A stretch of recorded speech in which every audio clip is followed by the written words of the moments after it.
Bismillah, bab 4, yaitu kitab, rahasia-rahasia puasa dan urgensitasnya atau keutamaannya. Ketahuilah bahwa pada ibadah puasa terdapat keistimewaan yang tidak dimiliki oleh ibadah yang lain, yaitu hubungannya dengan Allah Subhanahu wa Ta'ala. Sebagaimana firman-Nya dalam sebuah hadis qudsi, puasa itu untukku dan aku memberi balasan dengannya. Cukuplah hubungan ini sebagai sebuah kemuliaan puasa dan kemuliaan Baitullah yang dikaitkan kepadanya. Allah Subhanahu wa Ta'ala berfirman, "Wa tahhir baitiya," dan sucikanlah rumahku. Quran surat Al-Hajj ayat 26. Keutamaan puasa itu ada dua, yaitu pertama, puasa adalah amal yang tersembunyi dan amalan batin orang yang lain tidak bisa melihatnya, dan juga amalan yang tidak bisa dimasuki oleh riya. Kedua, puasa adalah amal yang bisa menundukkan musuh-musuh Allah Subhanahu wa Ta'ala, karena wasilah yang digunakan musuh adalah syahwat. Syahwat itu hanya bisa menjadi kuat karena makanan dan minuman. Selama area syahwat subur, maka syaitan bisa bebas bergerak di tempat wilayah gembalaan itu. Dengan ditinggalkannya syahwat, maka jalan-jalan ke wilayah tersebut akan menjadi sempit. Di dalam puasa itu terdapat banyak kandungan yang menunjukkan keutamaannya, dan ini cukup masyhur. Pasal, sunnah-sunnah puasa. Di antaranya adalah anjuran mengakhirkan makan sahur dan menyegerakan berbuka dengan memakan kurma. Dianjurkan pula berbuat yang ma'ruf, banyak bersedekah, dan mengikuti Rasulullah SAW. Selain itu memperbanyak membaca Al-Quran, melakukan itikaf lebih-lebih pada 10 hari terakhir, dan menambah mujahadah sungguh-sungguh dalam beramal pada hari-hari tersebut.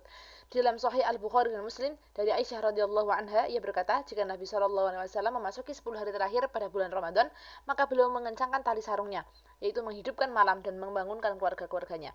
Para ulama menyebutkan bahwa ada dua maksud dari kalimat mengencangkan tali sarungnya, yaitu yang pertama, tidak mengupuli istri-istrinya. Yang kedua, kinayah, mentonimi, kata-kata yang tidak terang-terangan.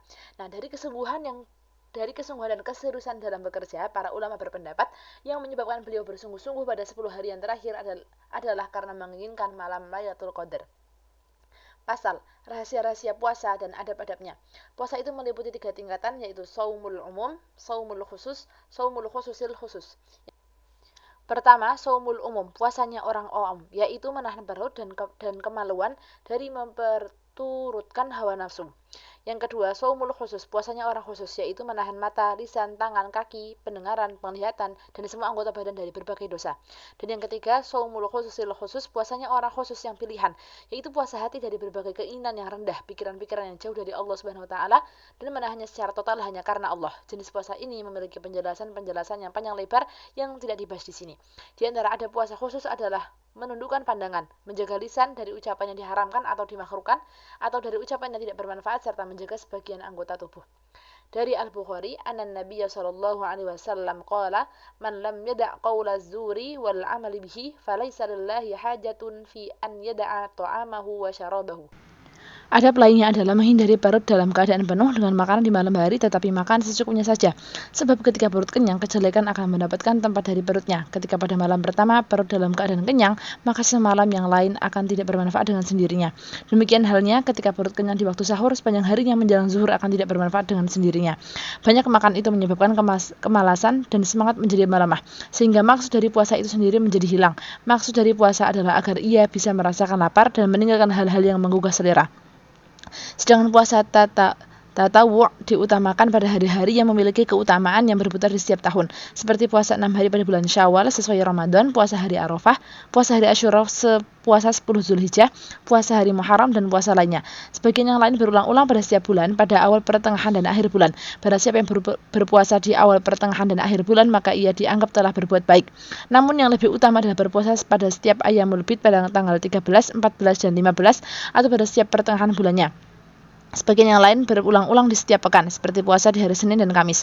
Puasa tatawu' yang paling utama adalah puasa Daud. Sebab dahulu Rasulullah SAW sehari puasa dan sehari berbuka. Puasa ini memiliki 3 makna, yaitu pertama, jiwa itu diberikan bagiannya pada hari ketika berbuka dan dipenuhi ibadahnya pada hari ketika berpuasa. Maka pada hari inilah terkumpul antara apa yang menjadi hak jiwa itu dan apa yang menjadi kewajiban atasnya. Itulah keadilan. Yang kedua, hari ketika makan adalah hari saat bersyukur, dan hari ketika berpuasa adalah hari saat bersabar. Dan keimanan itu terdiri dari 2 bagian, kesyukuran dan kesabaran. Ketiga, puasa Daud itu lebih sulit bagi jiwa dalam proses mujahadah atau bersungguh-sungguh. Sebab puasa Daud itu jika tiap kali terlupakan karena sesuatu, ia akan segera beralih darinya.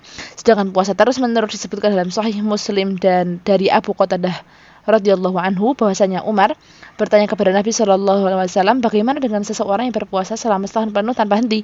Maka dia dikategorikan tidak berpuasa dan tidak berbuka layaknya dia berbuka, jawab beliau. Hadis ini berbicara tentang seseorang yang berpuasa berturut-turut pada hari yang terlarang. Namun jika dia berbuka pada 2 hari Id dan hari-hari tasyrik, maka tidaklah mengapa. Diriwayatkan dari Hisham bin Urwah radhiyallahu anhu bahwa ayahnya berpuasa berturut-turut dan Aisyah pun demikian. Berkata Anas bin Malik radhiyallahu anhu, Abu Talha berpuasa berturut-turut sepeninggal Rasulullah sallallahu alaihi wasallam selama 40 tahun. Penjabaran, adab saumul khusus atau puasa orang khusus. Ketahuilah bahwa barang siapa yang diberi kepandaian, tentu ia bisa mengetahui maksud dari puasa. Karena itu kepandaian dan pengetahuannya ini mendorongnya untuk membebani diri sendiri dengan amalan yang tidak membuatnya menjadi lemah, lalu meninggalkan apa-apa yang sebenarnya lebih utama. Sungguh Ibnu Mas'ud itu adalah seorang yang sedikit puasanya. Ia pernah berkata, jika aku berpuasa maka badanku melemah sehingga aku tidak kuat melakukan ibadah sholatku. Oleh karenanya aku lebih memilih sholat dibanding puasa. Ada pula yang jika berpuasa maka melemah badannya sehingga kebiasaannya dalam membaca Al-Quran tidak terlaksana. Oleh karena itu ia lebih memperbanyak berbuka agar mampu bertilawah. Setiap orang itu lebih tahu tentang kondisinya dan amalan apa yang terbaik bagi dirinya. Bab 5. Kitab Haji, rahasia-rahasianya, keutamaan-keutamaannya, adab-adabnya, dan hal-hal lain yang berhubungan dengannya. Dianjurkan bagi siapapun yang berkeinginan menunaikan haji agar banyak-banyak bertaubat, meminta maaf atas kezalimannya kepada orang lain, melunasi setiap hutang-hutangnya, dan mempersiapkan bekal finansial atau keuangan secukupnya untuk seluruh keperluan keluarga, hingga ia kembali lagi, serta mengembalikan titipan yang ada di tangannya.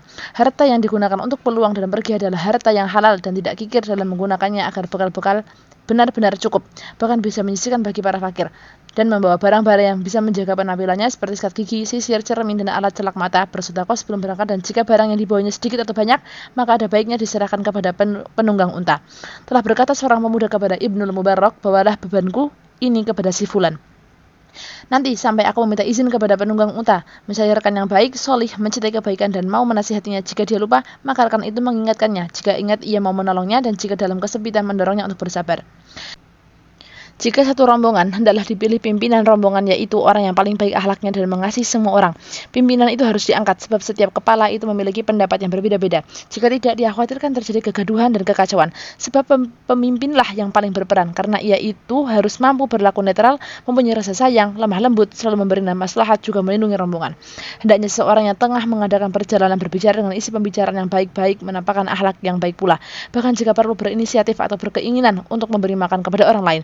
Ada kalanya dalam perjalanan itu nampak rahasia-rahasia batin. Jika penampilan seseorang yang acak-acakan dalam perjalanan dianggap sebagai perangai yang baik, maka saat bermukim di suatu tempat pun akhlaknya harus baik. Ada yang berkata, jika seseorang dianggap baik oleh teman-temannya di saat bermukim, mereka pun tidak akan meragukan dirinya pada saat bepergian. Terakhir, ia juga harus berpamitan kepada teman dan keluarganya, meminta doa dan menjadikan hari Kamis pagi saat keberangkatannya. Lalu sholat 2 rakaat di rumahnya sebelum berangkat atau sholat sunnah safar, mengucapkan doa dan dzikir yang ma'thur saat keluar dari rumah, saat naik kendaraan dan saat turun darinya. Doa-doa ini masyhur adanya dan bertebaran di berbagai buku petunjuk manasik haji, baik saat ihram, tawaf, sa'i, wukuf di Arafah, dan amalan haji lainnya, baik yang berkenan dengan dzikir-dzikirnya, doa-doanya, dan adab-adabnya. Permasalahan-permasalahan ini telah dibahas dalam beberapa kitab fikih. Silakan dilihat di sana. Pasal, adab-adab batin dan isyarat menuju rahasia-rahasia haji. Ketahuilah bahwa ada satu amal yang Allah Subhanahu wa Ta'ala tetapkan targetnya selama dilakukan dengan tujuan yang murni untuknya, dan sebagai satu proses pengasingan diri atau uzlah, dan para pendeta mengasingkan diri mereka di gunung-gunung demi mendekatkan diri kepada Allah. Dalam perspektif Islam, haji adalah satu model kependetaan atau kerahiban bagi umat ini. Dari sekian adab yang harus diaplikasikan diantaranya adalah, yaitu yang pertama, hendaknya ketika melakukan haji, seseorang memalingkan dirinya dari perniagaan yang bisa menyimpulkan hatinya dan mengacaukan hasratnya. Lalu aspek hati dan spiritnya bersatu dalam ketaatan kepada Allah Subhanahu wa Ta'ala dengan membiarkan badan kusut dan berdebu, tidak menyibukkan diri dan memperhias diri. Yang kedua, hendaknya tidak membawa pelana yang bagus dan mentereng, tetapi hanya yang seadanya saja. Sebab Nabi SAW ketika sepanjang perjalanan menuju haji, beliau hanya mengendarai hewan tunggangan yang berpelana usang. Dalam hal ini Nabi SAW bersabda pada hadis Jabir, an Jabir bin Abdullah radhiyallahu anhu an Nabi sallallahu alaihi wasallam qala, inna Allah azza wa jalla yubahi bil haji al malaikata fayaqulu unduru ila ibadi atawni sya'than ghubran min kulli fajjin amiqin ushidukum anni qad ghafartu lahum. Yang artinya dari Jabir bin Abdullah, sesungguhnya Allah azza wa jalla membanggakan orang yang menunaikan haji kepada para malaikat. Seraya berfirman, lihatlah hamba-hambaku, mereka mendatangiku dalam keadaan kusut dan berdebu dalam segala penjuru yang jauh. Aku bersaksi kepada kalian bahwa aku telah mengampuni dosa-dosa mereka. Allah Subhanahu wa Ta'ala telah memuliakan rumahnya dan mengagungkannya, menjadikan sebagai tempat tujuan bagi hamba-hambanya, menjadikan sekitarnya tempat suci sebagai takfim atau penghormatan dan ta'zim, pengagungan terhadap keadaannya, juga menjadikan Arafah bagaikan tanah lapang yang di atasnya terdapat halamannya. Maka ketahuilah bahwa pada setiap bentuk amalan haji itu ada tadhkirah atau pengingat bagi orang yang ingin memperoleh peringatan, dan ibrah atau pelajaran bagi orang yang ingin memperoleh pelajaran. Yang ketiga, hendaknya mengingatkan orang lain agar berbekal dengan bekal akhirat dari setiap amalan hajinya. Juga harus berhati-hati dari sifat pamer dan sifat bangga terhadap diri sendiri yang dapat merusak amalannya. Karena hal tersebut tidak dapat mendatangkan manfaat sama sekali baginya, seperti makanan yang basah yang dapat cepat rusak dan basi selama dalam perjalanan, sehingga ketika dibutuhkan si pemiliknya malah kebingungan. Maka apabila dia sudah keluar dari tempat kediamannya dan masuk ke satu kampung, dia akan menyaksikan akibat-akibatnya dari bekal yang dia bawanya itu. Oleh sebab itu, hendaklah ia ingat bahwa ia akan keluar dari dunia membawa kematian, menunggu datangnya hari kiamat. Yang keempat, hendaknya ia benar-benar ingat bahwa ketika ia melepaskan pakaiannya sehari-hari dan mengenakan pakaian ihramnya, sesungguhnya ia tengah mengenakan kain kafannya dan menemui Rabb-nya dengan mengenakan pakaian dari yang dipakai cara penduduk bumi. Maka ketika mengucapkan talbiyah, hendaknya ia juga mengharapkan ijabah atau pengabulan dari Allah Subhanahu wa taala saat dia berfirman, "Wa'adzini fin nasi bil hajj," dan berserulah kepada manusia untuk mengerjakan haji. Quran Surat Al-Hajj ayat 27. Berharap agar semuanya diterima dan merasa takut kalau tidak dikabulkan. Demikian halnya saat telah sampai di tanah suci. Ia harus mengharapkan perlindungan dari siksanya. Juga berharap agar tidak dianggap termasuk orang-orang yang dekat dengan siksanya. Harapan dan permohonan harus dilakukan terus-menerus, sebab saat-saat itu merupakan saat-saat pengabulan doa. Hak orang yang datang pun dipenuhi, dan orang yang meminta perlindungan tidak akan sia-sia. Dan yang kelima, hendaknya saat melihat Baitul Haram, merasakan keagungannya dalam hatinya, bersyukur kepadanya karena telah digolongkan sebagai orang-orang yang bisa berkunjung ke sana. Merasa keagungannya saat tawaf dan sholat di sekitar Ka'bah. Yakin dengan seyakin-yakinnya bahwa saat ia melambai ke arah Hajar Aswad, sesungguhnya ia menyampaikan ketaatannya kepada Allah Subhanahu wa taala dan menggandengkan tekadnya untuk setia dengan sumpah setianya itu. Dan ketika memegang tabir kiswah Ka'bah atau ketika di Multazam, hendaknya ia memposisikan dirinya sebagai orang yang bersalah di hadapan tuannya, serta mendekatkan dirinya kepada yang dicintainya. Sebagaimana dalam sebuah syair, "Tabir rumahmu adalah tempat perlindungan perkasa. Aku bergayut memohon perlindungan kepadamu yang maha perkasa. Tidak rasa yang terlintas saat aku berguyut ke tabir, kecuali rasa takut akan sengatan api neraka yang berkobar-kobar. Kini, aku berada di dekat rumahmu, menyambut ajakanmu, melaksanakan haji agar aku bisa menjadi tetanggamu di sini." Yang keenam, hendaknya saat melakukan sa'i antara Safa dan Marwah, ia menggambarkan dua tempat ini seperti dua alas timbangan yang akan didatanginya pada hari kiamat, atau ia tengah mendatangi pintu tempat malaikat sebagai bentuk zahir dari kemurnian pelayanannya, menghadapkan belas kasihnya dan tamak dan menyelesaikan kebutuhannya. Yang ketujuh, saat wukuf di Arafah melihat kelautan manusia dengan latar belakang bahasa dan suara yang berbeda, maka anggaplah seakan-akan kamu tengah berada dalam keadaan hari kiamat. Semua umat berkumpul di tempat tersebut guna untuk memohon syafaat. Yang kedelapan, saat kamu melempar jumrah, maka niatkanlah sebagai ketundukan terhadap perintah Allah Subhanahu wa taala, juga sebagai bentuk dari ketundukan dan ubudiyahnya serta murni. Sebagai bentuk ketaatan terhadap perintahnya, bukan justru menjadikan aktivitas ini sebagai aji mumpung. Yang kesembilan, saat kamu berkunjung ke Madinah, maka bayangkanlah bahwa Madinah itu adalah sebuah negeri yang memang terpilih untuk nabinya Muhammad SAW, yang Nabi disyariatkan untuk berhijrah ke sana dan menjadikan sebagai tempat tinggal beliau. Lalu bayangkan pula kekhusyuan dan ketenangan beliau ketika acap kali melakukan kunjungan ke beberapa tempat di sana. Jika kamu melakukan ziarah kubur, maka hadirkanlah hatimu sebagai wujud ta'zim, pengagungan dan haibah, rasa takut yang bersumber dari rasa hormat kepada beliau. Juga bayangkanlah sosok yang mulia dan dalam hayalanmu, besarnya kedudukan beliau di hatimu, dan bersolawatlah kepada beliau. Ketahuilah bahwa beliau tahu akan kehadiran dan solawatmu kepadanya, sebagaimana disebutkan dalam hadis. Bab 6. Kitab Adab-adab Al-Quran Al-Karim dan keutamaan-keutamaannya. Keutamaan yang paling agung dari Al-Quran Al-Karim adalah bahwasanya ia kalamullah, dan dia Allah Azza wa Jalla memujinya di dalam beberapa ayat. Allah berfirman, "Wa hadza kitabun anzalnahu barak." Dan ini Al-Quran adalah kitab yang telah kami turunkan yang diberkahi. Quran Surat Al-An'am 92. Dan juga dalam firman-Nya, "Inna hadzal Qur'ana yahdi lillati hiya aqwam." Sesungguhnya Al-Quran ini memberikan petunjuk kepada jalan yang lebih lurus. Quran Surat Al-Isra ayat 9. Dan dalam firman-Nya, "La ya'tihi al-batilu min bayni yadayhi wala min khalfihi." Yang tidak datang kepadanya Al-Quran kebatilan baik dari depan maupun dari belakangnya. Quran Surat Fussilat ayat 42. Dan diriwayatkan banyak oleh Bukhari dari hadis Utsman bin Affan radhiyallahu anhu bahwa Nabi SAW bersabda yang artinya, sebaik-baik kalian adalah yang mempelajari Al-Quran dan yang mengamalkannya. Wa Anas radhiyallahu anhu qala Rasulullah sallallahu alaihi wasallam, "Inna lillahi 'azza wa jalla ahlaini minan nasi." Qila, "Man hum ya Rasulullah?" Qala, "Ahlul Qur'an, hum ahlullahi wa khassatuhu." Dari Anas radhiyallahu anhu ia berkata, Rasulullah sallallahu alaihi wasallam bersabda, sesungguhnya bagi Allah azza wa jalla dua ahli di antara manusia dalam mereka bertanya, siapa mereka itu wahai Rasulullah? Rasulullah menjawab, ahli Al-Qur'an, neraka ahli Al-Qur'an. Mereka adalah ahlullah dan orangnya yang khusus. Hadis riwayat An-Nasa'i. Dalam hadis lain Nabi sallallahu alaihi wasallam bersabda, Allah tidak memberi azab bagi hati yang memiliki kesadaran Al-Qur'an. Dari Umar radhiyallahu anhu, dari Nabi SAW beliau bersabda, disebutkan bagi ahli Al-Quran, bacalah Al-Quran dengan lambat dan perlahan-lahan seperti ketika kau membacanya di dunia, dan tempatmu itu berada di akhir ayat yang kau baca.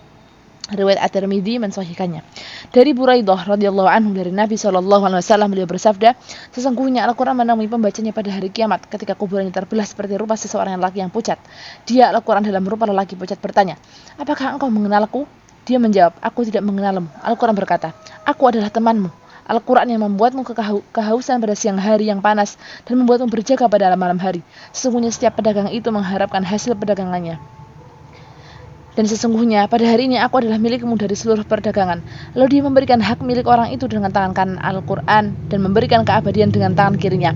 Lalu di atas kepalanya disematkan mahkota yang berwibawa. Sedangkan bapaknya Al-Quran mengenakan dua pakaian yang tidak kuat disangga dunia.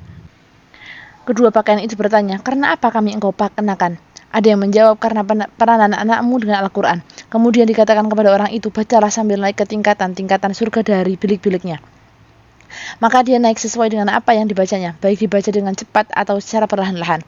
Ibnu Mas'ud berkata, yang artinya, seyogyanya bagi orang yang membaca Al-Quran mengetahui saat yang tepat untuk membaca Al-Quran, tidak membacanya di saat malam ketika manusia sedang tertidur, di saat siang ketika manusia sedang enak makan, di saat sedih ketika manusia senang, di saat menangis ketika manusia tertawa, di saat sedang diam ketika orang lain berteriak, dan di saat khusyuk ketika orang lain berhura-hura pun tidak bersikap kurang kasar, kaku, dan lupa diri.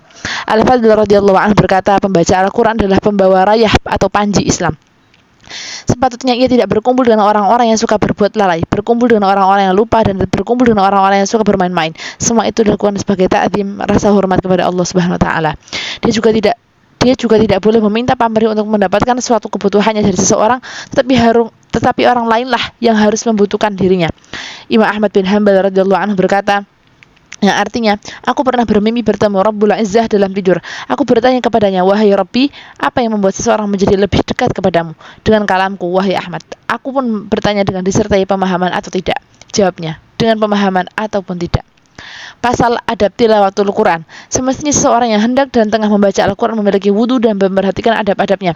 Bisa dengan cara duduk bersila, tidak bersandar, tidak duduk semaunya, dan tidak duduk dengan posisi yang mengindikasikan kecongkangan.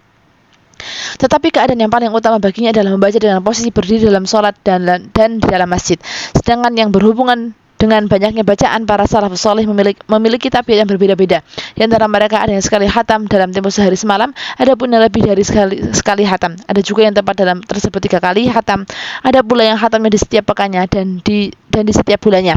Namun itu semua bergantung pada kesibukan masing-masing dalam mentadabburinya atau merenungkannya dan mempelajari ilmu, mengajarkan dan menyebarkannya atau ibadah lain selain membaca Al-Quran atau karena kesibukan dunia. Yang paling penting adalah jangan sampai kesibukan membaca Al-Quran ini menghambat pada kesibukan lain yang lebih penting dan sampai menyiksa badannya. Membacanya harus dengan tartil dan paham akan kandungannya.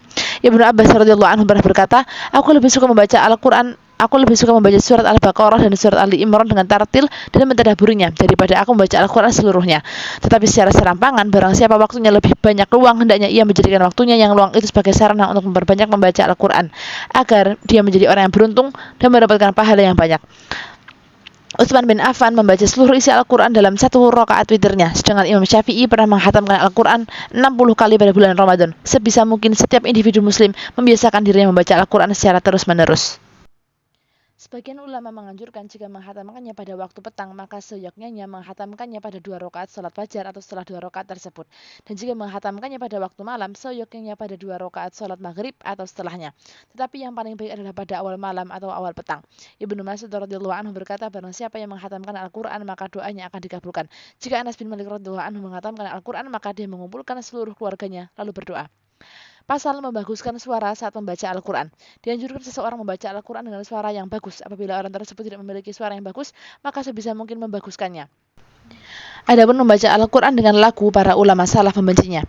Dianjurkan pula membaca Al-Quran dengan sembunyi-sembunyi sebagaimana sinyalir dalam sebuah hadis yang artinya keutamaan bacaan secara pelan-pelan atas bacaan secara keras sama dengan keutamaan sedekah secara sembunyi-sembunyi atau sedekah secara terang-terangan. Jadi anjuran membaca secara pelan-pelan itu ada agar hanya bisa didengar oleh dirinya sendiri. Memang tidak mengapa membaca secara keras dalam beberapa kesempatan untuk tujuan yang benar, seperti untuk memperbagus hafalan, agar tidak malas dan menghilangkan kantuk, atau untuk membangunkan orang-orang yang tidur. Sedangkan hukum bacaan Al-Quran adalah dalam sholat fardu, baik di saat jahar atau dengan suara keras dan sirri tidak dilafalkan. Hal tersebut sudah dijelaskan dalam berbagai kitab fikih. Dianjurkan bagi seorang yang membaca Al-Quran memperhatikan bagaimana Allah Subhanahu wa Ta'ala bersikap lembut terhadap makhluknya, bagaimana Allah menghubungkan makna kalamnya ke dalam pemahaman mereka, sehingga ia mengetahui bahwa apa yang dibacanya bukanlah ucapan manusia. Barang siapa yang memiliki sebuah mushaf, maka dianjurkan baginya membaca apa yang ada di dalam setiap harinya, terutama ayat-ayat yang mudah agar ia tidak berada dalam kesulitan. Imam Ibnul Qayyim berkata dalam kitab Al-Fawaid, kesulitan Al-Quran itu bermacam-macam. Yang pertama, kesulitan mendengarkannya, mengimaninya, dan melafalkannya. Dia harus benar-benar merasakan jika Allah memang agung dan seakan berbicara dengannya, juga memahami kalamnya, sebab pemahaman dan pendalaman merupakan tujuan daripada bacaan. Jika pendalaman itu sendiri tidak tercapai, maka teruslah berulang-ulang ayatnya, sebagaimana diriwayatkan oleh Abu Dzar radhiyallahu anhu dari Nabi SAW bahwa beliau mendirikan salat malam dengan satu ayat yang diulang-ulang. In tu'adzibhum fa innahum ibaduk. Jika engkau menyiksa mereka, maka sesungguhnya mereka adalah hamba-hamba engkau juga. Quran surat Al-Maidah ayat 118. Demikian pula yang pernah dilakukan oleh Tamim Ad-Dari dan Ar-Rabi bin Khaytham saat membaca firman Allah dalam salat malamnya, Am hasibal ladzina jtarahu sayyiati an taj'alahum kal ladzina amanu wa 'amilus shalihat. Apakah orang-orang yang membuat kejahatan itu menyangka bahwa kami akan menjadikan mereka seperti orang-orang yang beriman dan mengerjakan amal soleh? Quran surat Al-Jasiyah ayat 21. Dianjurkan pula bagi orang yang membaca Al-Quran sadar dan paham dari setiap ayat yang dibacanya. Jika ia membaca ayat Alladzi khalaqas samawati wal ard, yang menciptakan langit dan bumi, Quran surat Al-An'am ayat 1, maka ia benar-benar sadar dan keagungannya dan memperhatikan kekuasaannya atas segala sesuatu yang dilihatnya. Maka jika ia membaca Afara'aitum ma tumnun, maka terangkanlah kepadaku tentang nutfah yang kalian pancarkan, Quran surat Al-Waqiah ayat 58. Maka ia benar-benar memikirkan air mani yang jumlahnya sampai ribuan dan bagaimana air mani itu dibagi-bagi menjadi daging dan tulang, urat dan nadi, lalu membentuk bagian-bagian tertentu seperti kepala, tangan, dan kaki. Kemudian muncul dari badan yang utuh tersebut sifat-sifat mulia, seperti mendengar, melihat, berpikir, dan lain-lainnya. Perhatikanlah keajaiban-keajaiban ini. Orang yang membaca ayat-ayat tentang keadaan para pendusta harus merasa takut dari murka dan kelalaian setiap perintah Allah Azza wa Jalla, serta melepaskan diri dari hal-hal yang bisa menghambat pemahamannya, seperti membayangkan jika syaitan membuatnya tidak sanggup membaca huruf dan tidak sanggup mengeluarkan huruf-huruf tersebut dengan benar. Maka dari itu, seyogyanya ia mengulangnya terus-menerus sehingga hasrat dirinya dalam rangka memahami maknanya mampu tercapai. Sebagai contoh, ia harus merasa bahwa dirinya berlumuran dosa, memiliki sifat angkuh atau tidak, melepaskan diri dari hawa nafsu. Hal ini menyebabkan hati menjadi pekat dan berkarat, bagaikan bercak noda dalam cermin, sehingga kebenaran pun tak nampak, karena hati itu ibarat cermin, sedangkan syahwat ibarat karat. Makna-makna Al-Quran ibarat gambar yang memantul dalam cermin. Al-Riyadul Qalb, yaitu pendidikan hati, dengan tersingkirnya syahwat ibarat membersihkan dari permukaan cermin. Orang yang membaca Al-Quran harus tahu jika dirinya adalah objek dari Al-Quran, baik seruan dan ancamannya. Kisah-kisah yang tertuang di dalamnya pun bukanlah hanya sekedar omong kosong belaka, tetapi merupakan ibar atau pelajaran-pelajaran. Maka sadarilah. Lalu hadirkanlah satu kesimpulan jika dirinya adalah hamba yang tengah membaca kitab tuannya dengan maksud menelaah dan mengamalkannya. Hal tersebut sama seperti seorang yang durhaka yang apabila membaca Al-Quran dan mengulang-ulangnya. Juga tak beda dengan seseorang yang mengulang-ulang membaca surat seorang raja, tetapi menantang kerajaannya berdasarkan apa yang tertera dalam surat tersebut. Jika demikian adanya, maka ia dianggap menantang setiap perintahnya dan melecehkan dan murka kepadanya. Orang yang membaca Al-Quran itu tidak boleh melihat dirinya kuat dan perkasa apabila merasa telah diridhoi dan sok suci. Sepatutnya ia melihat dirinya sebagai orang yang serba memiliki keterbatasan. Hal inilah yang akan membuat dirinya dekat kepada Allah Subhanahu wa Ta'ala. Ibnu Abbas radhiyallahu anhu pernah berkata, aku lebih suka membaca surat Al-Baqarah dan surat Ali Imran dengan tartil dan mentadabburinya daripada aku membaca Al-Quran seluruhnya. Tetapi secara serampangan, barang siapa waktunya lebih banyak luang, hendaknya ia menjadikan waktunya yang luang itu sebagai sarana untuk memperbanyak membaca Al-Quran agar beruntung dan mendapatkan pahala yang banyak. Pernah Utsman bin Affan membaca seluruh isi Al-Quran dalam satu rakaat witirnya, sedangkan Imam Syafi'i pernah menghatamkan Al-Quran 60 kali dalam bulan Ramadan. Sebisa mungkin setiap individu muslim membiasakan diri membaca Al-Quran secara terus-menerus. Bab 7. kitab, zikir dan doa, serta hal-hal yang berhubungan dengannya. Ketahuilah bahwa tidak ada satu ibadah lisan yang lebih utama setelah membaca Al-Quran kecuali zikir kepada Allah Azza wa Jalla dan doa yang tulus ikhlas kepadanya saat memohon setiap kebutuhan. Inilah dalil-dalil yang menegaskan tentang keutamaan itu. Fadhkuruni adzkurukum. Karena itu, ingatlah kamu kepadaku, niscaya aku akan ingat pula kepadamu. Quran Surat Al-Baqarah ayat 152. Dan firman-Nya, alladzina yadhkurunallaha qiyaman wa qu'udan wa 'ala junubihim, yaitu orang-orang yang mengingat Allah sambil berdiri atau duduk atau dalam keadaan berbaring. Quran Surat Ali Imran ayat 191. Dan firman-Nya, wadzakirinallaha katsiran wadzakirat, dan laki-laki dan perempuan yang banyak menyebut nama Allah. Quran Surat Al-Ahzab ayat 35. Dan begitu juga hadis Nabi sallallahu alaihi wasallam, wa anna Nabi sallallahu alaihi wasallam annahu qala, innallaha azza wa jalla yaqulu, ana ma'abdi ma dzakarani wa taharrakat bi syafatahu. Dari Nabi SAW beliau bersabda, sesungguhnya Allah Azza wa Jalla berfirman, aku beserta hamba-hambaku selagi dia mengingatku dan kedua bibirnya bergerak-gerak menyebutku. Dalam hadis lain yang diriwayatkan oleh Muslim, Nabi SAW bersabda yang artinya tidaklah segolong orang mengingat Allah, melainkan para malaikat menghormati mereka, rahmat menyelimuti mereka, ketenangan turun kepada mereka, dan Allah mengingat mereka bersama orang-orang yang ada di sisinya. Hadis-hadis yang serupa dengan ini sangat banyak disebutkan dalam masalah fadhail amal atau amal-amal yang utama. Wa an Abi Hurairah radhiyallahu anhu anna Nabi sallallahu alaihi wasallam annahu qala ma jalasa qaumun majlisan fatafarraqu ala ghairi dzikrillahi azza wa jalla illa tafarraqu mithla jifatil jimar wa kana dzalikal majlisu alaihim hasratun yaumal qiyamah. Dari Abu Hurairah radhiyallahu anhu dari Nabi sallallahu alaihi wasallam beliau bersabda, tidaklah segolongan orang duduk-duduk di suatu majelis lalu mereka bubar tidak lagi mengingat Allah Azza wa Jalla, melainkan mereka itu bubar seperti bangkai-bangkai keledai dan majelis itu akan menjadi penyesalan bagi mereka pada hari kiamat. Dalam hadis yang lain yang artinya tidaklah segolongan orang duduk-duduk di suatu majelis sedang mereka tidak mengingat Allah Azza wa Jalla dan tidak bersolat kepada Nabi sallallahu alaihi wasallam, melainkan majelis itu akan menjadi penyesalan bagi mereka pada hari kiamat. Adapun mengenai masalah keutamaan berdoa, Abu Hurairah radhiyallahu anhu telah meriwayatkan dari Nabi sallallahu alaihi wasallam bahwa beliau bersabda, tidak ada sesuatu yang mulia atas Allah Azza wa Jalla selain daripada berdoa, dan ibadah yang paling utama adalah berdoa. Dan barang siapa yang tidak meminta kepada Allah, maka Allah murka kepadanya. Dan mintalah kepada Allah kemurahannya, karena Allah itu suka jika dimintai. Berdoa itu ada adab-adab yang harus diperhatikan, yaitu 1. Mencari waktu-waktu yang mulia, seperti hari Arafah untuk putaran 1 tahun, pada bulan Ramadan untuk putaran 1 bulan, pada hari Jumat untuk putaran 1 pekan, dan pada waktu sahur untuk putaran 1 malam. Mencari waktu yang kedua, mencari waktu mulia lainnya, seperti di antara adzan dan iqamah, seusai sholat-sholat fardu, saat turun hujan lebat, saat berperang di jalan Allah, saat menghatamkan Al-Quran, saat dalam sujud, saat berbuka puasa, dan saat hati sedang khusyuk dan juga takut. Dan yang ketiga, hakikatnya kemuliaan itu kembali kepada mulianya keadaan itu sendiri. Waktu sahur merupakan saat hati sedang bersih dan kosong, sedangkan kondisi sujud saat sedang menundukkan diri di hadapan Allah Ta'ala. Yang keempat, ada berdoa lainnya adalah menghadap arah kiblat, mengangkat kedua tangan dan mengusap wajah selepas berdoa dan mengucapkannya perlahan-lahan. Yang kelima, ada berdoa lainnya adalah memulai dengan zikir kepada Allah, bersalawat kepada Nabi dan tidak memaksa diri agar berdoa dengan kalimat-kalimat yang nilai sajaknya tinggi. Yang keenam, adab yang terakhir adalah beradab secara batin sebagai dasar pengabulan dengan menghadirkan taubat kepadanya dan menolak setiap bentuk kezaliman. Pasal, wirid-wirid dan keutamaannya, dan pembagian ibadah berdasarkan kadar waktunya. Ketahuilah jika kamu menganggap ma'rifatullah dan tasdik atau pembenaran dengan janjinya, menyadari keterbatasan umur, maka wajib bagimu meninggalkan upaya menyia-nyiakan usia yang terbatas ini. Jiwa ini tak kalah hanya berkutat pada satu aktivitas, maka kejenuhan akan menyelimutinya. Maka untuk menyelinginya, hendaklah ia mampu berpindah-pindah dari satu bentuk kepada bentuk yang lainnya. Allah Subhanahu wa taala berfirman, "Wadhkur isma rabbika bukratan wa asila, wa minal laili fasjud lahu wasabbihu lailan tawila." Dan sebutlah nama Tuhanmu pada waktu pagi dan petang, dan pada sebagian dari malam, maka sujudlah kepadanya dan bertasbihlah kepadanya pada bagian yang panjang di malam hari. Quran Surat Al-Insan ayat 25-26. Ayat ini menjelaskan bahwa jalan kepadanya hanya bisa dilalui dengan adanya pengawasan terhadap waktu dan menggunakannya dengan wirid-wirid secara terus-menerus. Sebagaimana dalam firman-Nya, "Wa huwal ladzi ja'ala al-laila wan-nahara khilfatan liman arada ayyadzakara aw arada syukura." Yang artinya, dan dia pula yang menjadikan malam dan siang silih berganti bagi orang yang ingin mengambil pelajaran atau orang yang ingin bersyukur. Quran Surat Al-Furqan ayat 62. Menurut ayat ini, waktu itu luas, silih berganti, akan menjadi penuh makna dengan zikir kepadanya. Penjabaran tentang jumlah wirid siang dan malam serta tingkatan-tingkatannya. Wirid siang itu ada 7, sedangkan wirid malam ada 6.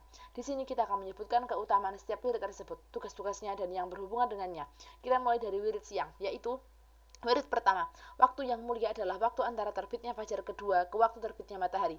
Allah telah membaginya sebagaimana tertera dalam firman-Nya, "Was-subhi idza tanaffas," dan demi subuh apabila fajarnya mulai menyingsing atau terbit. Quran surat At-Takwir ayat 18.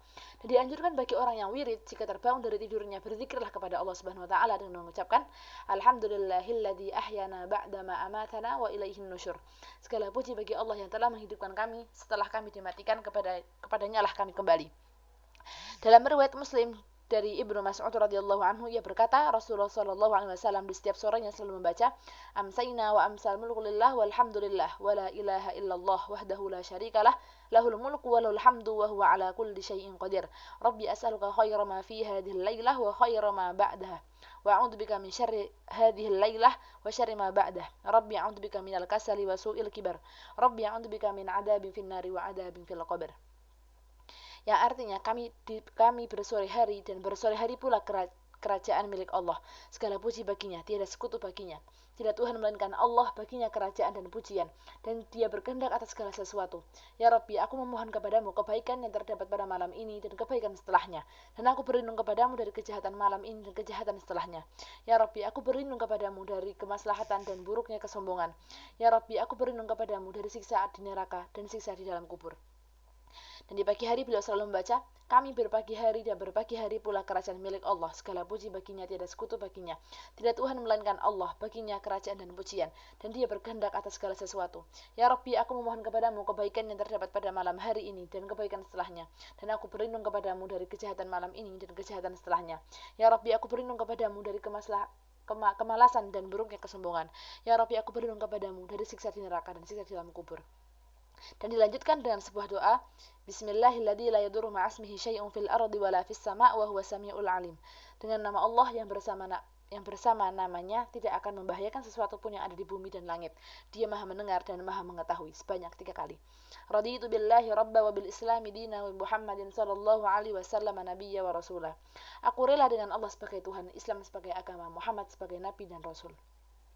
Usai sholat subuh saat kakinya masih dalam keadaan menakuk dan sebelum berbicara, beliau membaca, La ilaha illallah wahdahu la syarikalah lahul mulku wa lahul hamdu wa yuhyi wa yumitu wa huwa ala kulli syai'in qadir. Tidak Tuhan melainkan Allah, tidak sekutu baginya kerajaan dan pujian. Dia menghidupkan dan mematikan. Dia berkehendak atas segala sesuatu. Dan menyebut sayyidul istighfar. Allahumma anta rabbi la ilaha illa anta khalaqtani wa ana abduk wa ana ala ahdika wa wa'dika mastata' a'udzu bika min syarri ma sana'tu abu'u bi ni'matika alayya wa abu'u bi dhanbi faghfirli fa innahu la yaghfiru dzunuba illa ant. Ya Allah, Engkau adalah Rabbku, tidak Tuhan selain Engkau. Kau ciptakan aku dan aku adalah hambamu. Aku berada pada sumpah dan janjimu, menurut kesanggupanku. Aku berlindung kepadamu dari keburukan yang aku perbuat. Aku mengakui nikmatmu padaku dan mengakui dosaku. Maka ampunilah aku sesungguhnya. Tidak ada yang mengampuni dosa-dosa kecuali Engkau. Dan wirid lainnya, asbahna ala fitratil Islam wa kalimatil ikhlas wa dini nabiyina Muhammadin sallallahu alaihi wasallam wa millati abina Ibrahim hanifan muslima wa makana minal musyrikin. Kami berbagi hari di atas fitrah Islam, di atas kata keikhlasan, di atas agama Nabi kami Muhammad sallallahu alaihi wasallam, dan di atas millah agama bapak kami Ibrahim yang hanif atau murni, dan ia bukan termasuk golongan orang-orang yang musyrik. Lantas berdoa, Allahumma aslih li dinal ladzi huwa isma'u amri wa aslih li dunya allati hiya ma'ashi wa aslih li akhirati allati fiha ma'adi waj'al li hayata ziyadatan li fi kulli khair waj'al li mauta rahatan min kulli syarrin. Ya Allah, perbaikilah bagiku agamaku yang ia merupakan sandaran setiap urusanku. Perbaikilah duniaku yang di sanalah tempat penghidupanku. Perbaikilah akhiratku yang kesanalah tempat kembaliku. Dan jadikanlah hidup ini tambahan bagiku dalam setiap kebaikan, serta jadikanlah kematian sebagai kebebasan bagiku dari setiap kejahatan. Berdoa pula dengan doa yang bisa diucapkan oleh Abu Darda, Allahumma anta rabbi la ilaha illa ant, alaika tawakkaltu wa anta rabbu arsyil adim. Masya Allahu kana wa ma lam yasha' lam yakun wa la hawla wa la quwata illa billahi aliyyil adim. Al-a'lamu annahu la أعلم أن الله على كل شيء قدير وأن الله قد أحاط بكل شيء علما اللهم إني أعوذ بك من شر النفس ومن شر كل ذنبة أنت أخذ بناشيتها إن ربي على صراط مستقيم. Ya Allah, Engkau adalah Rabbku, tidak Tuhan selain Engkau kepadamu, dan aku bertawakal dan Engkau adalah Rabb bagi arsy yang agung. Apa yang dikehendaki Allah pasti terjadi, dan apa yang tidak dikehendakinya pasti tidak akan terjadi. Tidak daya dan upaya kecuali milik Allah yang maha tinggi dan maha agung. Dia berkuasa atas segala sesuatu, dan ilmunya meliputi atas segala sesuatu. Ya Allah, aku berlindung kepadamu dari keburukan diriku dan dari kejahatan setiap yang melata. Engkaulah yang megang ubun-ubunnya, sesungguhnya rohku berada di atas jalan yang lurus. Doa-doa di atas cukup jika memang diucapkan. Cara membacanya adalah sebelum keluar dari rumah dan saat ingin mendirikan sholat subuh di masjid. Tetapi alangkah baiknya jika sebelum mendirikan sholat sunnah 2 rakaat di rumah terlebih dahulu membaca sebuah doa. Allahumma inni as'aluka bihaqqis sa'ilin alaik wa bihaqqi imam syafi' hada fa inni lam akhruj ashiran wala bataran wala riya'an wa fa sum'atan kharajtu ittiqa as-sakhtika wa batigha'a mardatik as'aluka an tughidhani minan nar innahu la yaghfiru dhunuba illa ant. Ya Allah, aku memohon kepadamu sesuai dengan hak orang-orang yang memohon kepadamu sesuai hak setiap langkahku ini. Sesungguhnya aku tidak keluar dengan congkak, sombong, riak, karena ingin mencari ketenaran, tapi aku keluar karena takut murkamu dan mencari keridhaanmu. Aku mohon kepadamu agar menyelamatkan dari neraka. Sesungguhnya tiada yang mengampuni dosa kecuali Engkau. Dan sesampainya di masjid, berdoalah sesuai riwayat Muslim dalam sahihnya di mana Nabi SAW bersabda, jika salah seorang di antara kamu masuk masjid, maka ucapkanlah salam kepada Nabi SAW dan mengucapkan, Allahumma ftahli abwaaba rahmatik. Ya Allah, bukakanlah bagiku pintu-pintu rahmatmu. Lalu jika keluar mengucapkan, Allahumma ftah inni as'aluka min fadlik. Ya Allah, sesungguhnya aku memohon karunia darimu. Kemudian mencari soft pertama, sambil menunggu jamaah lain datang, memanjatkan doa-doa dan zikir-zikir yang telah disebutkannya di atas. Usai sholat subuh, tetap menetap di tempatnya hingga terbitnya matahari. Dari Anas radhiyallahu anhu Rasulullah sallallahu alaihi wasallam bersabda, barang siapa yang melaksanakan salat subuh secara berjamaah lantas duduk guna berzikir kepadanya hingga terbitnya matahari dan salat 2 rakaat, maka baginya pahala seperti pahala sekali haji dan umrah secara sempurna. Ada 4 kegiatan yang bisa dilakukan pada waktu tersebut, yaitu pertama, berdoa, yang kedua, berzikir, dan yang ketiga, membaca Al-Quran. Dan keempat, tafakur, baik dalam konteks memikirkan pekerjaan yang mungkin dilakukannya pada hari itu, ataupun memikirkan hal-hal yang bermanfaat, serta memikirkan nikmat Allah, agar bertambah rasa syukurnya. Lalu wirid yang kedua antara saat matahari terbit hingga sholat duha, tepatnya 3 jam sebelum tiba siang. Jika waktu siang sebanyak 12 jam, maka berarti seperempat waktu di antara siang dan pagi pada waktu ini tergolong waktu yang mulia. Ada 2 kegiatan yang bisa dilakukan, yaitu pertama sholat duha, dan yang kedua kegiatan sosial seperti menjenguk orang sakit, takziah atau melayat orang yang meninggal, menghadiri majelis ilmu atau membantu keperluan sesama muslim. Jika tidak melakukan kegiatan-kegiatan tadi, maka ada baiknya sibuk membaca Al-Quran dan zikir kepadanya. Wirid ketiga, dari waktu duha hingga saat matahari tergelincir ada 4 kegiatan pokok, juga 2 hal yang bisa dilakukan dalam waktu ini, yaitu pertama, sibuk mencari nafkah dan penghidupan, serta datang ke pasar. Jika seorang pedagang, maka berdaganglah dengan jujur dan amanah. Jika pemilik satu keterampilan tertentu, maka bersikaplah profesional, dengan tidak lupa tentunya untuk selalu mengingat Allah dalam kesibukannya itu dan qanaah atas yang diperolehnya, meskipun hanya sedikit. Dan yang kedua, melakukan Qailulah, yaitu tidur siang, agar mudah baginya bangun di malam hari. Demikian pula sahur untuk puasa di siang harinya, meskipun tidur, ia tetap harus siap siaga, agar tidak kesiangan hingga matahari tergelincir, sehingga ia bisa bersiap-siap semampunya untuk sholat sebelum tiba waktunya. Sehari semalam itu terdiri dari 24 jam.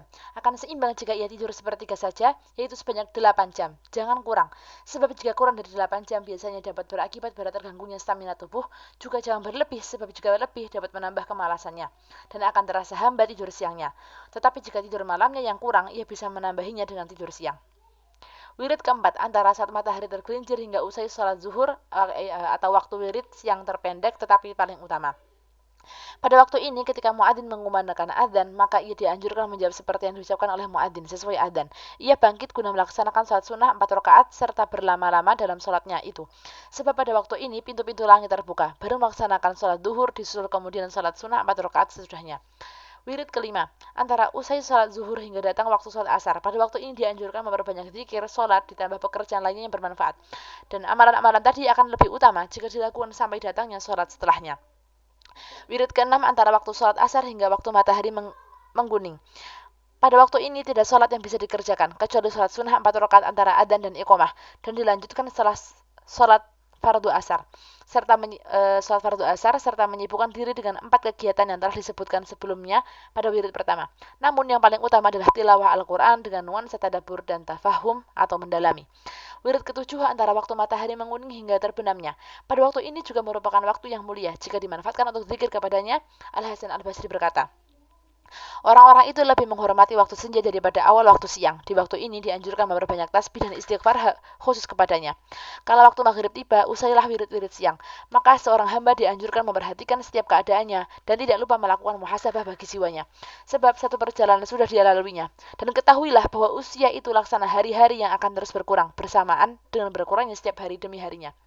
Al-Hasan berkata, wahai anak Adam, sesungguhnya engkau itu laksana hari-hari. Jika berlalu satu harimu, maka berlalu pula sebagai harimu yang lain. Maka berpikirlah, apakah hari ini sama dengan hari yang kemarin? Jika ia menganggap bahwa siang harinya itu lebih banyak dialokasikan untuk kebaikan, maka bersyukurlah kepada Allah Subhanahu wa taala atas taufiknya. Jika sebaliknya, maka bertaubatlah dan bertekadlah untuk menambah setiap kekurangannya itu di malam harinya. Sebab setiap kebaikan itu menyingkirkan setiap keburukan. Bersyukurlah kepada Allah Subhanahu wa taala atas kesehatan tubuh. Pergunakanlah sisa usianya untuk memeriksa setiap kekurangan dirinya. Contohlah para salafus solih yang tidak pernah menyanyiakan hari-harinya kecuali untuk bersedekah dan bermujahadah sekuat tenaganya dalam melakukan setiap kebaikan. Penjabaran, wirid-wirid yang dilakukan pada waktu malam hari, yaitu wirid pertama, saat matahari tenggelam hingga datangnya waktu sholat isya. Di saat matahari tenggelam, pekerjaan yang paling baik dilakukan adalah sholat maghrib dan sibuk berzikir antara maghrib dan isya. Sebagaimana diriwayatkan dari Anas radhiyallahu anhu dalam firman-Nya, تتجافى جنوبهم عن المضاجع يدعون ربهم خوفا وطمعا ومما رزقناهم ينفقون. Lambung mereka jauh dari tempat tidurnya dan mereka selalu berdoa kepada Rabb-Nya dengan penuh rasa takut dan harap. Serta mereka menafkahkan apa-apa rezeki yang kami berikan. Quran Surat As-Sajdah ayat 16. Asbabun nuzul ayat ini adalah karena para sahabat terbiasa melakukan sholat antara maghrib dan isya. وعن أبي هريرة رضي الله عنه قال رسول الله صلى الله عليه وسلم من صلى بعد المغرب 6 ركعات ولم يتكلم فيما بينهن بسوء عدلنا له بعبادة 12 سنة. Yang artinya dari Abu Hurairah radhiyallahu anhu, ia berkata Rasulullah sallallahu alaihi wasallam bersabda, barang siapa yang salat usai salat maghrib sebanyak 6 rakaat dan tidak berbicara yang keji, maka sama saja ia beribadah selama 12 tahun lamanya. Hadis riwayat At-Tirmidzi. Wirid kedua, sejak tenggelamnya syafaq ahmar hingga menjelang waktu tidur, maka jika memungkinkan dianjurkan sholat antara adzan dan iqamah. Surat yang pertama dibaca pada rakaat pertama surat As-Sajdah, sedangkan pada rakaat kedua surah Al-Mulk. Hal ini dilakukan berdasarkan kebiasaan Rasulullah sallallahu alaihi wasallam yang tidak akan tidur sebelum membaca dua surat tadi. Dalam sebuah hadis disebutkan dari Ibnu Mas'ud radhiyallahu anhu, ia berkata, Rasulullah sallallahu alaihi wasallam bersabda, barang siapa yang membaca surat Al-Waqiah di setiap malam, maka ia terhindar dari kekafiran. Wirid ketiga, mendirikan sholat witir sebelum beranjak ke tempat tidur kecuali bagi orang terbiasa bangun untuk qiyamul lail. Paling utama dilakukan pada akhir-akhir waktu. Dalam hal ini Aisyah radhiyallahu anha berkata Rasulullah pernah melakukan sholat witir pada awal malam, pertengahan malam dan akhir malam hingga tiba waktu sahur. Muttafaqun alaih. Selesai sholat witir dilaksanakan hendaknya membaca Subhanal Malikul Quddus sebanyak 3 kali. Dan wirid keempat, waktu tidur kami menggolongkan dalam kategori wirid selama adab dan maksudnya baik, bahkan bisa bernilai ibadah. Mu'adz radhiyallahu anhu berkata, sesungguhnya apa yang aku cari di kala tidur sama dengan yang aku cari di kala aku terbangun.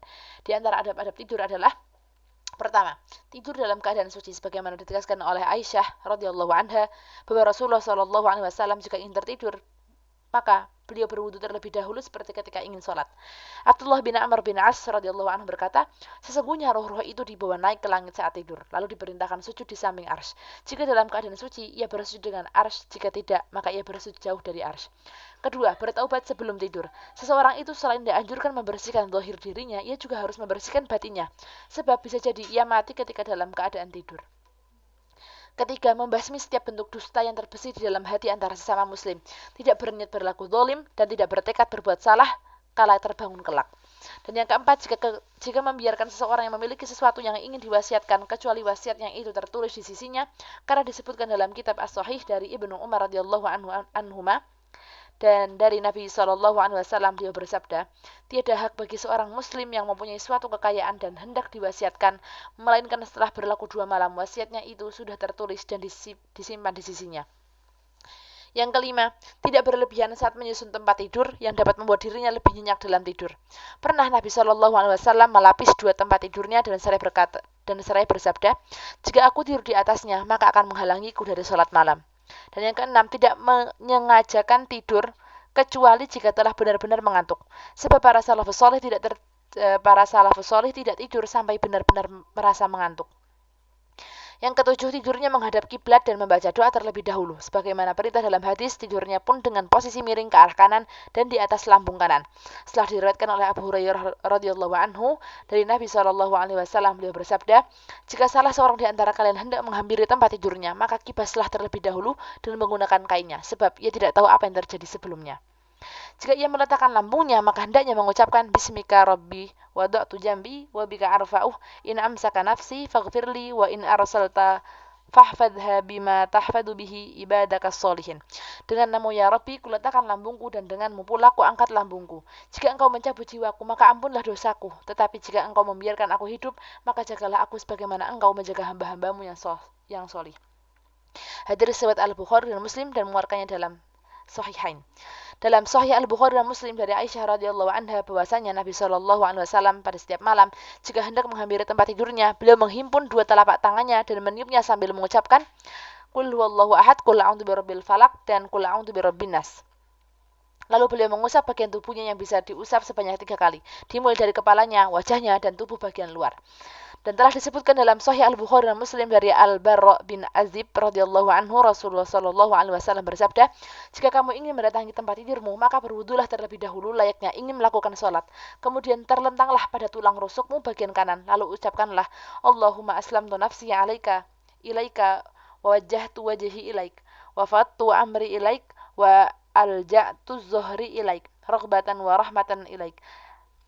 La maja'al wa la manja ila ilaik. Amantu bi kitabikal ladzi anzalta wa bi nabiyyikal ladzi arsalta."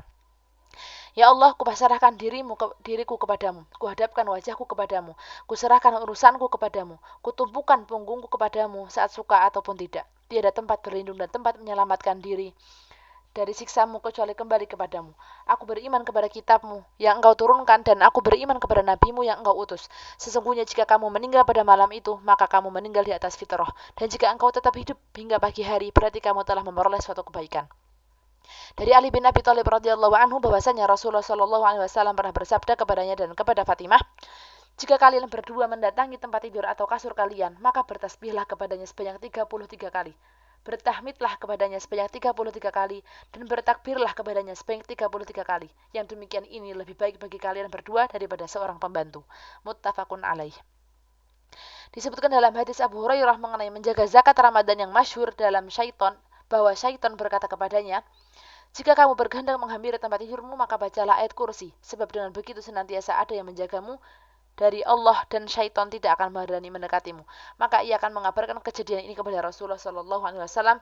Beliau seraya bersabda, "Sekalipun dia membenarkanmu, tetapi ia tetap saja bagian dari pendusta." Dalam riwayat Muslim disebutkan bahwa jika Nabi Shallallahu alaihi wasallam menghampiri tempat tidurnya, beliau bersabda, "Alhamdulillahilladzi at'amana wa saqana wa kafana wa awana fakam mimman laka fiyalahu wala mu'iyah."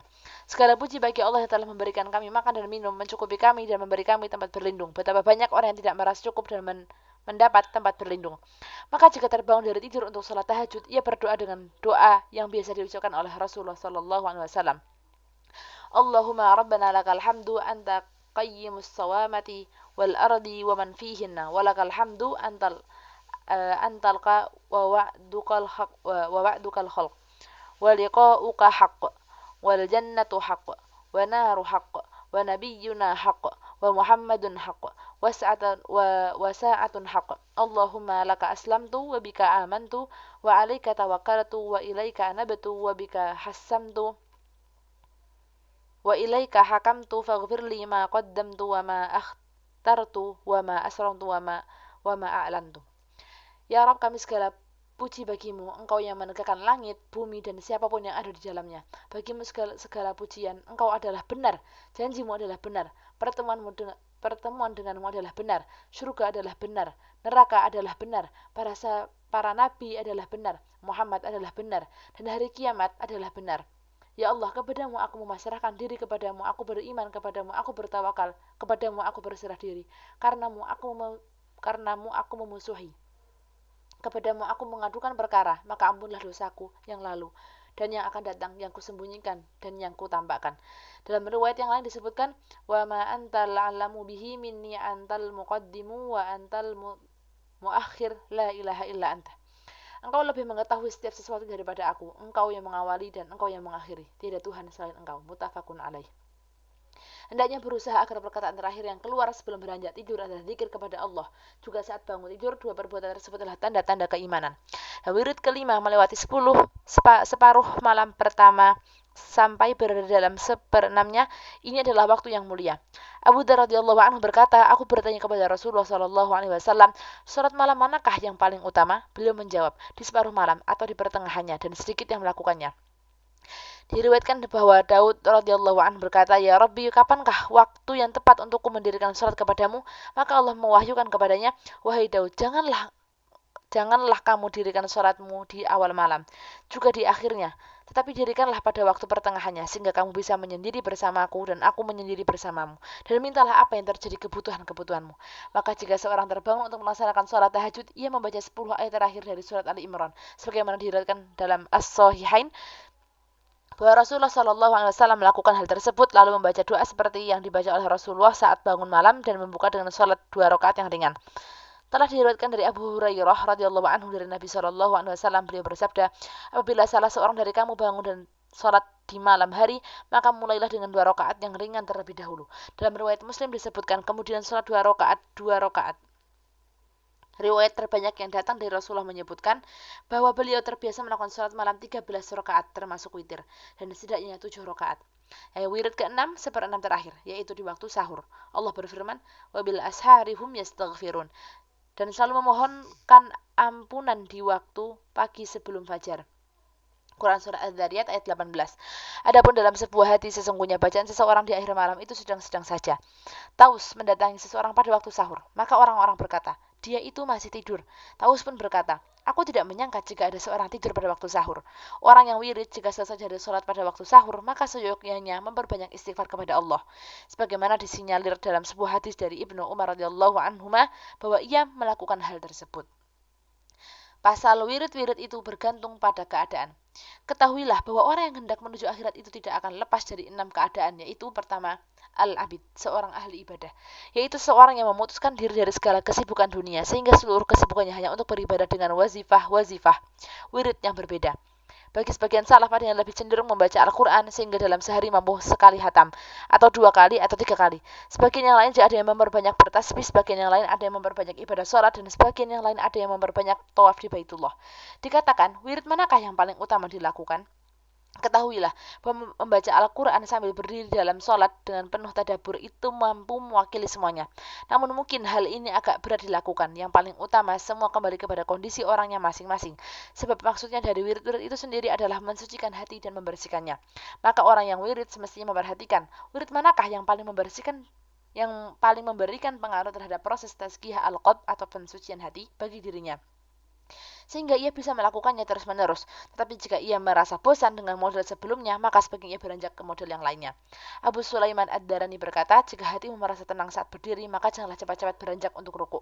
Demikian pula, jika hatimu merasa tenang saat ruku, maka janganlah cepat-cepat beranjak untuk bangkit. Yang kedua, al-ilm, seorang yang berilmu, yaitu seorang yang mengamalkan ilmunya, baik dalam pemberian fatwa, dalam pengajaran, dalam penyusunan sebuah buku, dan dalam mengingatkan orang lain ke arah yang positif. Tingkatan wirid seorang yang berilmu itu berbeda dengan tingkatan seorang ahli ibadah. Seorang berilmu lebih menitik beratkan pada pengkajian kitab-kitab dan buku-buku yang bermanfaat. Baginya hal ini lebih utama setelah ibadah-ibadah yang wajib dilaksanakan. Yang kami maksudkan adalah ilmu yang menyertai ibadah, yang memiliki orientasi akhirat dan membantunya menuju ke sana. Yang paling utama bagi seorang yang berilmu adalah ia harus pandai mengalokasikan waktunya, karena menyibukkan diri dengan ilmu itu membuat jiwa tak lagi sabar. Maka semestinya ia mampu menguruskan waktu seperti antara batas subuh hingga terbitnya matahari untuk zikir dengan wirid-wirid yang telah kami sebutkan. Lalu setelah terbitnya matahari hingga waktu duha khusus untuk belajar. Itu pun jika tidak ada yang ingin belajar darinya. Jadi pada waktu itu dikhususkan sebagai waktu untuk berpikir tentang ilmu-ilmu. Seseorang itu jika bersih hatinya lepas berzikir dan sebelum sibuk dengan urusan-urusan dunia yang membuatnya penat, maka ia akan cerdas dalam melihat berbagai persoalan. Alokasi pembagian waktu selanjutnya sejak waktu duha atau menjelang siang hingga waktu asar dipergunakan untuk menulis buku dan mengkaji ilmu. Kesibukan ini tidak ditinggalkan hingga tiba waktu makan, waktu toharoh, waktu salat fardu, dan waktu tidur siang. Kemudian sejak asar hingga waktu senja, ia bisa menyimak seorang yang membaca tafsir, hadis, ilmu-ilmu lainnya yang bermanfaat kepadanya. Sedangkan dari waktu asar hingga tenggelamnya matahari, bisa ia pergunakan untuk beristighfar dan bertasbih. Maka pergelombokan adalah maka pengelompokannya adalah bahwa wirid yang pertama adalah wirid yang termasuk sebagai amal lisan, wirid yang kedua termasuk amal hati dan tafakur, dan wirid yang ketiga termasuk amal mata dan tangan, dan wirid yang keempat setelah asar adalah wirid yang termasuk amal pendengaran, karena wirid ini adalah untuk mengistirahatkan mata dan tangan. Sebab menulis dan membaca setelah asar ada kemungkinan dapat berakibat tidak baik bagi mata. Pembagian waktu malam terbaik adalah pembagian yang dilakukan oleh Imam Syafi'i, di mana ia membagi menjadi 3 bagian. Sepertiga pertama untuk menulis sebuah ilmu, sepertiga kedua untuk ibadah sholat, dan sepertiga terakhir untuk tidur. Namun pada musim dingin ia tidak sanggup melakukannya kecuali jika pada siang harinya ia sudah banyak tidur. Yang ketiga, al-muta'allim, seorang yang mencari ilmu. Mencari ilmu itu lebih utama daripada menyibukkan diri untuk berzikir dan sholat-sholat sunnah. Derajat orang yang mencari ilmu itu sama seperti orang yang berilmu dalam hal wirid. Perbedaannya hanyalah orang yang mencari ilmu lebih disibukkan untuk mencari manfaat, sedangkan orang yang berilmu sibuk untuk memberi manfaat, seperti memberikan taklik, beberapa kitab, dan juga menulis buku. Adapun orang yang awam, kehadirannya pada sebuah majelis zikir, majelis ilmu, dan majelis wa'az atau majelis nasihat lebih utama daripada ia menyibukkan diri dengan zikir-zikir yang hanya pelengkap baginya. Yang keempat, al-waliyu, seorang wali, seperti seorang imam, seorang hakim, atau seorang pemimpin yang mengurusi setiap urusan kaum muslimin. Jika seorang pemimpin mengurusi setiap urusan kaum muslimin sesuai syariat dan ikhlas, maka hal itu lebih utama daripada wirid-wirid yang disebutkan di atas, sebab ibadah itu bukan saja berzikir, tetapi merata manfaatnya. Maka sudah semestinya ia membatasi ruang ibadahnya di siang harinya hanya untuk sholat fardu saja, sehingga sisa dari waktu tersebut bisa dimanfaatkan untuk melayani masyarakat, dan cukup baginya wirid-wirid malam saja. Dan yang kelima, al-mutarrif, seorang yang menekuni pekerjaannya, yaitu orang yang bekerja demi memperoleh penghasilan agar bisa menghidupinya dirinya dan keluarganya. Tidak perlu seluruh waktunya dikhususkan hanya untuk ibadah, namun ada keselarasan antara pekerjaan dan kontinuitas zikir. Maka jika ia memperoleh apa yang diinginkan itu, ia bisa mengganti waktu zikirnya itu dengan waktu-waktu yang lain. Keenam, mustaqrik bimahabbatillah, seorang yang larut dalam kecintaan kepada Allah. Wirid seperti ini dilakukan usai sholat fardu. Hatinya hadir hanya bersama Allah Subhanahu wa taala, digerakkan hatinya itu sesuai keinginannya dari wiridnya. Dianjurkan bagi siapapun yang untuk berkomitmen dalam zikir kepada Allah berdasarkan sabda Rasulullah SAW, di mana beliau biasa melanggengkan satu ibadah. Amal yang paling dicintai oleh Allah adalah amal yang dilakukan terus-menerus meskipun sedikit.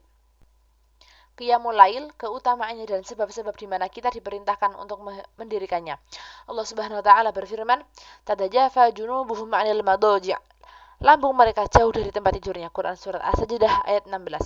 Rasulullah bersabda, "Dirikanlah qiyamul lail karena ia adalah kebiasaan orang-orang saleh sebelummu, dapat mendekatkan dirimu kepada Tuhanmu, tersedia ampunan bagi setiap keburukan, dan dapat mencegahmu dari dosa." Hadis-hadis tentang keutamaan qiyamul lail itu sangat banyak. Al-Hasan Al-Basri rahimahullah berkata, "Aku tidak menemukan sesuatu dari ibadah yang lebih besar dari salat di sepertiga malam." Seorang pun berkata kepadanya, "Mereka yang selalu melakukan tahajud nampak dari wajahnya." Jawabnya, "Sebab mereka menyendiri bersama Ar-Rahman. Dia mengenakan cahayanya pada setiap diri mereka." Pasal faktor-faktor yang menyebabkan qiyamul lail menjadi mudah untuk didirikan. Ketahuilah bahwa qiyamul lail adalah satu ibadah yang berat dilakukan kecuali faktor dan syaratnya terpenuhi. Faktornya terbagi dua, yaitu faktor zahir dan faktor batin. Faktor-faktor zahirnya adalah yang pertama, menghindari banyak makan. Sebagian mereka mengatakan, "Wahai orang-orang yang berwirid, janganlah kalian banyak makan, banyak minum, dan banyak tidur. Jika kalian melakukannya, merugilah kalian." Kedua, tidak membuat dirinya lelah dengan pekerjaan-pekerjaan yang berat saat siang hari. Yang ketiga, tidak meninggalkan kebiasaan tidur siang. Hal ini bisa membantunya untuk bangun malam. Keempat, menghindarkan diri dari perbuatan dosa. Ats-Tsauri berkata, "Aku tak bangun malam selama 5 bulan karena dosa yang aku lakukan." Adapun faktor-faktor batinnya adalah yang pertama, hati terhindar dari sifat tidak baik terhadap kaum muslimin. Yang kedua, terhindar dari bid'ah. Dan yang ketiga, menghindari dunia yang menggoda. Keempat, terhindar dari sikap pesimis. Yang kelima, mengetahui keutamaan Qiyamul Lail. Dari faktor-faktor di atas yang paling mulia adalah adanya rasa cinta yang mendalam kepada Allah, keimanan kuat saat bermunajat kepadanya, hatinya pun hadir dan menyaksikannya sehingga bermunajat sepanjang malam. Abu Sulaiman rahimahullah berkata, orang-orang yang bisa Qiyamul Lail itu sangat menikmati malam-malam mereka. Sedangkan orang-orang lalai mereka merasa lezat dengan kelalaiannya. Jika malam tak ada, maka aku tidak ingin ada di dunia. Dalam Sahih Muslim dari Nabi SAW, beliau bersabda, bangun di malam hari itu merupakan waktu yang tepat bagi seorang hamba Muslim untuk memohon kepada Allah, karena di dalamnya terdapat kebaikan yang diperuntukkan untuknya pada setiap malam. Penjabaran, tingkatan-tingkatan dalam menghidupkan Qiyamul Lail. Yang pertama, semalam penuh, sebagaimana diriwayatkan oleh yang sebagian salaf. Kedua, pada separuh malam, sebagaimana diriwayatkan pula oleh sebagian salaf yang terbiasa melakukannya, cara yang terbaik adalah tidur terlebih dahulu pada sepertiga malam, yaitu pada seperenam malam terakhir. Ketiga, pada sepertiga malam, hendaknya tidur di separuh malam pertama, yaitu seperenam terakhir. Ini adalah cara yang biasa dilakukan oleh Daud, diriwayatkan dari As-Sahihain. Salat yang paling dicintai Allah adalah salatnya Daud, tidur separuh malamnya dan bangun di sepertiganya, dan tidur kembali di seperenamnya. Tidur pada akhir malam itu baik, sebab dapat menghilangkan bekas-bekas kantuk pada wajah yang disebabkan begadang, serta dapat meminimalisir pucat pada wajah. Keempat, pada seperenam malam atau seperlimanya, yang paling utama adalah bangun pada separuh malam terakhir. Menurut sebagian ulama salaf, yang paling utama adalah bangun pada seperenam malam terakhir. Dan yang kelima, agar tidak terikat dengan batasan waktu, karena hal itu sulit dilakukan, adalah dengan dua cara. Cara pertama, hendaknya bangun pada awal malam sampai benar-benar mengantuk dan tertidur. Apabila ia terjaga, maka bangunlah. Jika kuat rasa ingin tidur, maka tidurlah. Hal ini adalah upaya yang sangat sulit. Ini pun cara yang biasa dilakukan oleh sekelompok ulama salaf. Diriwayatkan dalam As-Sahihain dari Anas radhiyallahu anhu, ia berkata, sebelumnya kami tidak ingin memperhatikan Rasulullah SAW melakukan sholat, tetapi kami terpaksa memperhatikannya. Demikian pula sebelumnya kami tidak ingin memperhatikan beliau tidur, tetapi kami terpaksa memperhatikannya. Umar adalah sosok yang luar biasa dalam hal sholat malam. Jika ia terbangun pada akhir malam pun, ia membangunkan keluarganya dan seraya berkata, mari kita sholat. Ad-Dahhak berkata, aku menemukan segolongan orang yang malu terhadap Allah di malam yang gelap gulita ini dikarenakan mereka banyak tidur. Dan cara kedua, hendaknya tidur pada awal malam dengan cukup. Jika sudah merasa cukup, maka bangunlah. Al-Baqi berkata, Sufyan Ats-Tsauri berkata, itu hanyalah awal waktu tidur. Jika waktu tidurnya terjaga, maka aku katakan tidak tidur. Yang keenam, hendaknya bangun, meski hanya sholat 4 atau 2 rakaat. Dalam hal ini Rasulullah SAW bersabda, sholat malamlah kalian 4 atau 2 rakaat. Dalam Sunan Abu Daud disebutkan Rasulullah SAW bersabda, barang siapa yang terbangun di malam hari dalam membangunkannya pasangannya, maka sholatlah 2 rakaat secara berjamaah. Keduanya akan ditulis bagi orang-orang yang banyak berzikir kepada Allah. Tolhah bin Masraf memerintahkan keluarganya untuk qiyamul lail dan berkata, sholatlah 2 rakaat karena sholat pada pertengahan malam itu menghapus dosa-dosa. Inilah beberapa tingkatan dalam qiyamul lail. Hendaknya seseorang yang ingin melakukannya memilih mana yang mudah untuk dirinya. Jika sulit baginya bangun pada pertengahan malam, maka janganlah memaksa dirinya agar tetap terbangun di antara maghrib dan isya, bahkan begadang. Inilah tingkatan ketujuhnya.